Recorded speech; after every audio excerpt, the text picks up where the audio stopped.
Today we're bringing you a very special video. We're going to prepare this recipe you see here, and I'm also going to show you bits of my kitchen. Check out this amazing recipe. It turns out amazing, and I hope you like my kitchen. 3 things I hate and 3 things I love about my kitchen. Let's get started.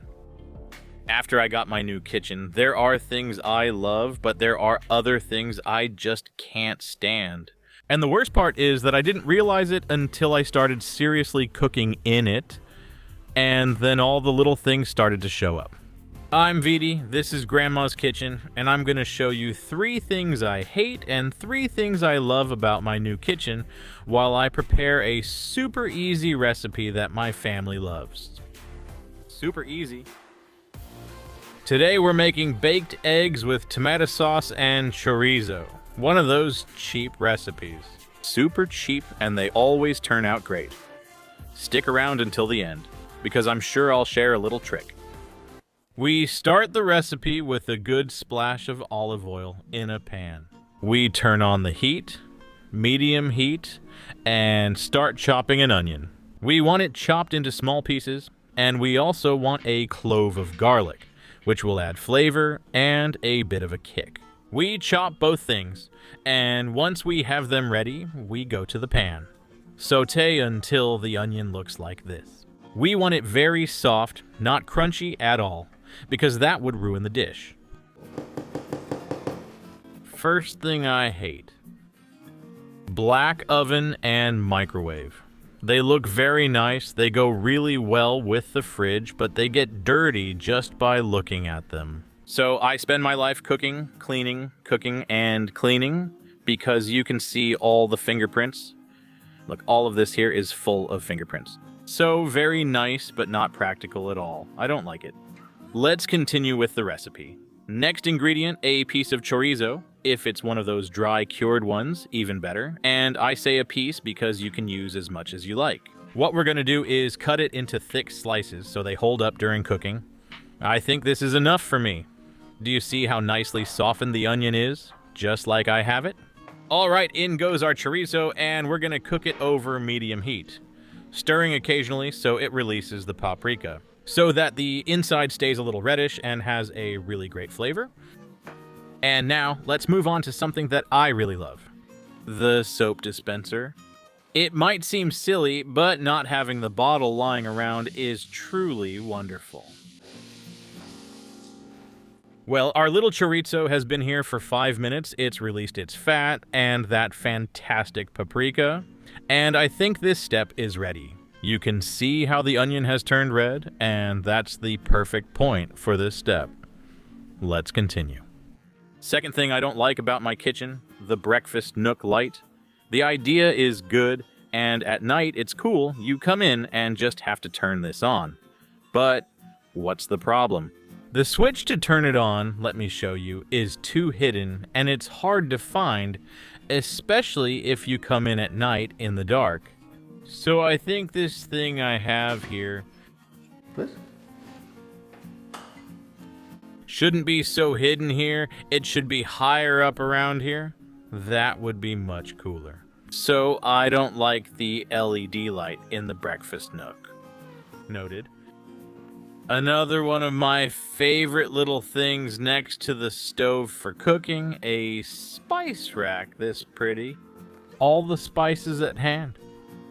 This piece of furniture really works well because it helps you keep everything organized. It completely changes the way you cook because you can see what spices you have and pick what you need. It also has a good size, and you can fit oil bottles, vinegar, pepper shakers, whatever you want. Third thing I hate. At first it made perfect sense, and I thought it was a great idea, but now that I've started using it, I don't like this third thing either. And it's nothing more than this gigantic drawer we have here. Do you see it? This drawer that's right below the cooktop, where you can put a bunch of tools, utensils that you use for cooking. But it has a problem, which is that as soon as something starts to splatter, this gets dirty right away. And we keep cooking and cleaning and cooking and cleaning. And I assure you that if grease splatters inside the drawer with all the gadgets I have in here, I need half an hour to finish cleaning up this mess. So I don't like it. Underneath, never again. Never and ever. Forever, or however you say it. As you can see, a lot of things fit in this drawer. There you go. And what happens? If you have the pan on the stove, as we'll see later when we add the tomato, you might splash and get all of this dirty. What happens? You have to clean each of these things, and it'll easily take you half an hour. And without a doubt, what I like most about the kitchen is hidden here. Look. Look.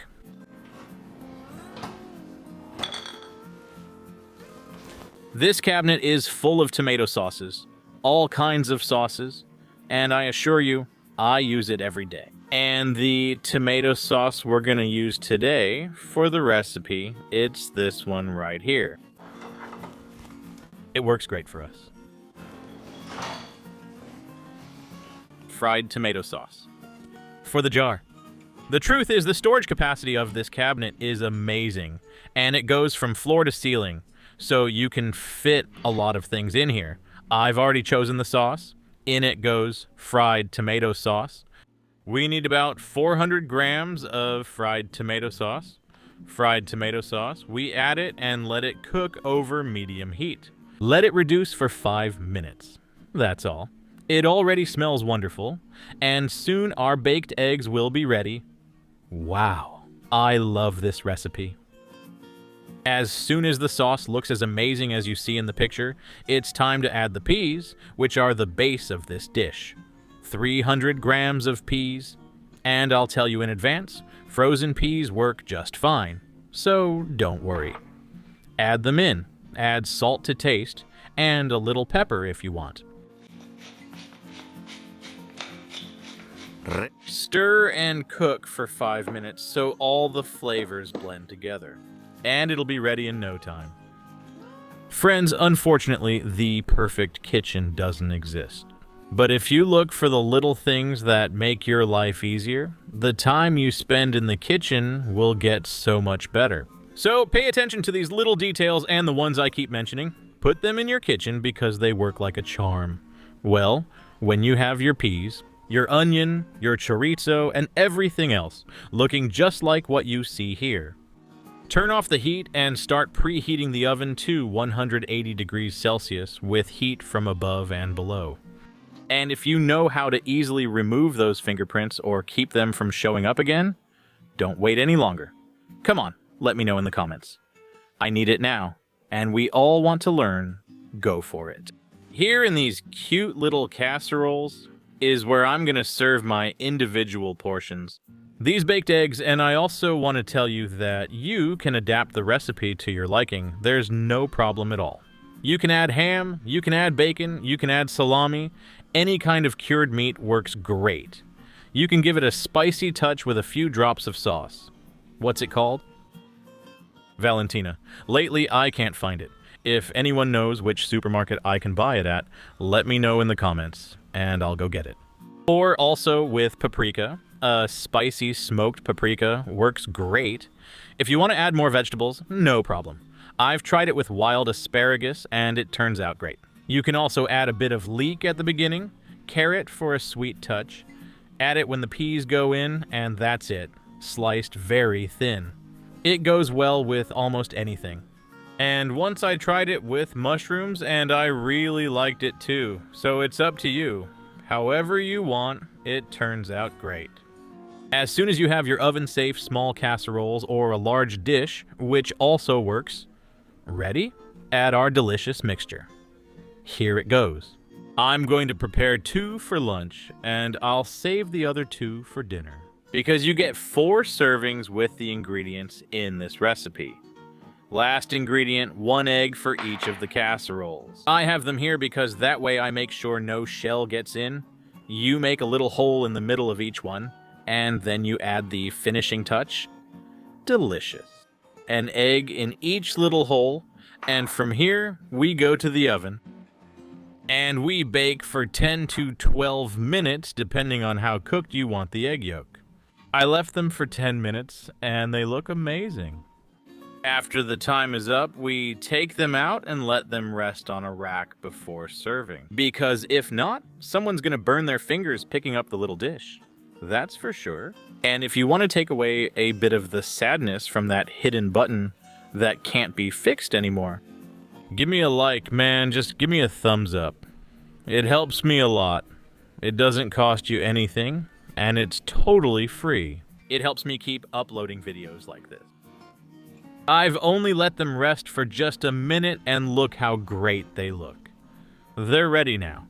Well, as you can see, today's video was a little more special. Besides the recipe, I'll show you those shots now. We've shown you a little bit of our kitchen. Do you want me to show you something else? You know, give it a like and tell me in the comments. The fridge, for example, or one of the drawers up top.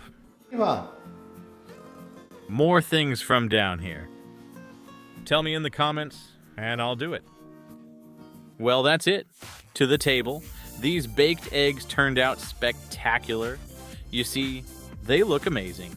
Let's switch to the aerial shot so you can see clearly. The truth is, it's a simple recipe that always turns out well. Rizres, you have to make this recipe at home. You're gonna like it. And now, so you can see the texture of the yolk you get with the oven. I don't have very good bread because I haven't gone shopping yet. But you can see it. Look. Wow. Wonderful. I hope you like the recipe, and as always, tell me in the comments which of the little things from my kitchen that I've shown you liked most or least. Love you all. Look at this amazing dish in such a short time. Wow. Pure wonder.